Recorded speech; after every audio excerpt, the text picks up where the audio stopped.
আজিৰ ভিডিঅ'টো হৈছে বান্দৰ আৰু বিধৱাৰ অলৌকিক কাহিনী, ভগৱানৰ এক লীলা যে কেতিয়াও কোনেও বিশ্বাস নকৰে।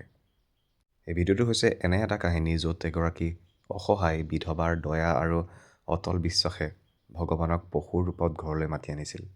অসমৰ এখন সৰু গাঁও আছিল, নাম আছিল হৰিপুৰ। ব্ৰহ্মপুত্ৰ নদীৰ কাষতে এইখন গাঁও। গাঁৱৰ এটা কোণত এগৰাকী বিধৱা মহিলা বাস কৰিছিল। তেওঁৰ নাম আছিল লক্ষ্মী। বয়স তেতিয়া মাত্ৰ ৩৫ বছৰ। ৫ বছৰ আগতেই তেওঁৰ স্বামী ৰামচন্দ্ৰই এটা জ্বৰত আক্ৰান্ত হৈ মৃত্যুমুখত পৰিছিল। দুটা সৰু ল'ৰা ছোৱালী আছিল, কিন্তু দুয়োটাকে তেওঁ কলেৰা জ্বৰতে হেৰুৱাইছিল। এতিয়া লক্ষ্মী একেবাৰে অকলশৰীয়া। তেওঁৰ সৰু মাটিৰ ঘৰখনত এটা কেৱল সৰু কোঠালি আছিল, আৰু তাতে তেওঁ এখন পুৰণি ভক্তিমূলক গ্ৰন্থ ৰাখিছিল। প্ৰতিদিনে ৰাতিপুৱা উঠি লক্ষ্মীয়ে নামঘৰলৈ গৈ হৰিনাম লৈছিল। গাঁৱৰ সকলোৱে ক'লে লক্ষ্মীৰ ভক্তি কিন্তু অদ্বিতীয়। কিন্তু তেওঁৰ জীৱনত অভাৱৰ অন্ত নাছিল। দিনটোত এবেলা খাইছিল, কেতিয়াবা একেবাৰে উপবাস কৰিছিল।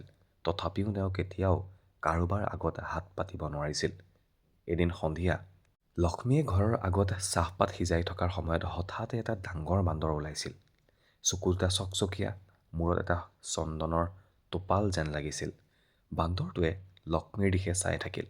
লক্ষ্মীয়েও ভয় নকৰি একমুঠি চাউল আগবঢ়াই দিলে।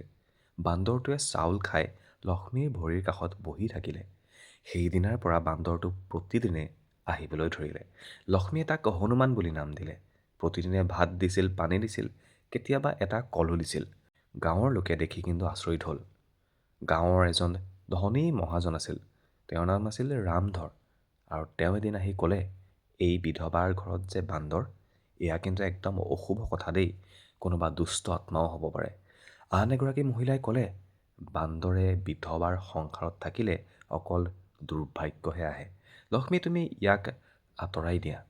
কিন্তু লক্ষ্মীয়ে মিহিকৈ হাঁহি ক'লে, বাইদেউ, সকলো জীৱই ভগৱানৰ সন্তান।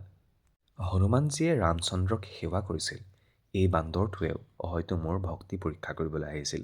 মই ইয়াক আঁতৰাব নোৱাৰোঁ। আপোনালোকো যদি হনুমান ভক্ত, তেনেহ'লে কমেণ্টত জয় হনুমান, জয় শ্ৰীৰাম বুলি লিখিবলৈ নাপাহৰিব। বান্দৰটোৱে কেৱল খাদ্য নোলোৱাকৈ লক্ষ্মীক সহায় কৰিবলৈ ধৰিলে। খেতিত লক্ষ্মীৰ সি সহায় কৰি দিছিল, আৰু লক্ষ্মীয়েও প্ৰতিদিনে হনুমান চালিচা পঢ়ি শুনাইছিল। বান্দৰটোৱে চকু মুদি শুনিছিল। গাঁৱৰ লোকে দেখি ক'লে, এইটো কিন্তু এটা সাধাৰণ বান্দৰ নহয়। এদিন ৰাতিপুৱা লক্ষ্মীৰ হঠাতে জ্বৰ উঠিল। জ্বৰ এনে যে তেওঁ বিচনাত পৰি ৰ'ল।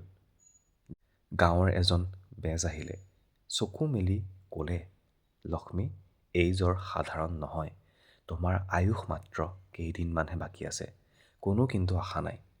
গাঁৱৰ সকলোৱে লক্ষ্মীক এৰি দিলে। কোনেও আহি মাত এষাৰো নলগালে। লক্ষ্মীয়ে কষ্টতে কঁপি কঁপি ক'লে, হে ভগৱান, হে ৰাম, মোক এই অন্ধকাৰত এৰি নিদিবা। সেই ৰাতি বৰ বৰষুণ আহিল, বজ্ৰপাতো পৰিছিল। গাঁৱৰ সকলো ঘৰতে অন্ধকাৰ হৈ পৰিছিল, কিন্তু লক্ষ্মীৰ ঘৰৰ দুৱাৰ মুকলি আছিল। হঠাতে বান্দৰটো ভিতৰলৈ সোমাই আহিল। লক্ষ্মীৰ কাষত বহিল। তেওঁৰ কপালত এটা ভৰি দিলে। লক্ষ্মীয়ে অৰ্ধচেতন অৱস্থাত দেখিলে বান্দৰটোৰ মূৰত জ্যোতি ওলাইছে, মানে এক আকস্মিক আৰু অলৌকিক পোহৰ ওলাইছে, যেন হনুমানজীৰ মূৰহে। বান্দৰটোৱে যেন মন্ত্ৰ পঢ়ি আছে। লক্ষ্মীয়ে কেৱল এটা বাক্য ক'ব পাৰিলে, হে হনুমান, তুমি মোৰ ৰক্ষক। পিছদিনা ৰাতিপুৱা সূৰ্য উঠাৰ লগে লগে লক্ষ্মীৰ চকু মুকলি হ'ল। জ্বৰ সম্পূৰ্ণৰূপে নাইকিয়া হ'ল। তেওঁ সহজে উঠিব পাৰিলে আৰু বহিলে। শৰীৰত এক নতুন শক্তি অনুভৱ কৰিলে। কিন্তু বান্দৰটো সেই জেগাৰ পৰা কিন্তু নোহোৱা হ'ল। তাৰ ঠাইত মাটিত এটা সোণালী হনুমান চলিচাৰ পাতহে পৰি আছিল। লক্ষ্মীয়ে বুজিলে এয়া কোনো সাধাৰণ বান্দৰ নাছিল, এয়া আছিল ভগৱানৰ লীলা। তেওঁ কান্দি কান্দি নামঘৰলৈ দৌৰি গ'ল। নামঘৰত সকলো মানুহ জমা হ'ল। লক্ষ্মীয়ে সম্পূৰ্ণ কাহিনী ক'লে। সকলোৰে চকুত চকুলো। ধনী মহাজন ৰামধৰে আগবাঢ়ি আহি লক্ষ্মীৰ ভৰিত পৰি ক'লে, মই তোমাক অপমান কৰিছিলোঁ।